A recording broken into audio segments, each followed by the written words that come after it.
दिल्ली का और major cities के पोल्यूशन की बात की मैंने, और ये एक ऐसा इशू है जिसमें सारी पार्टियां अग्री कर सकती हैं कि हमारा जो फ्यूचर है, बच्चे हैं, उनका नुकसान हो रहा है, लोगों को कैंसर हो रहा है, बीमारियां हो रही हैं, सांस नहीं ली जा रही है, खांसी हो रही है।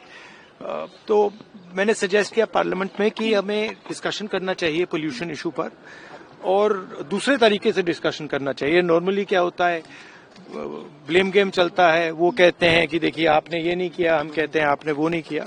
तो इस इशू पे यूनानिमस होना चाहिए कि देखिए हम फ्यूचर की बात करेंगे और इसको, समस्या को हल कैसे किया जाए उस पर डिस्कशन करेंगे, और जो एक्सपर्ट्स हैं उनका भी इनपुट लेंगे और देश को दिखाएंगे कि जॉइंटली हम एक पोल्यूशन पर काम कर सकते हैं।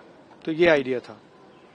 आपको भरोसा था कि जैसे वंदे मातरम सदन में चर्चा होगी इस विषय पर? इस पे भी सरकार नहीं, वंदे मातरम और SIR पे तो एक्रिमोनियस चर्चा हुई, और मुझे तो काफी अच्छा लगा क्योंकि दोनों डिबेट्स में हमने मतलब धजियां उड़ा दी उनकी।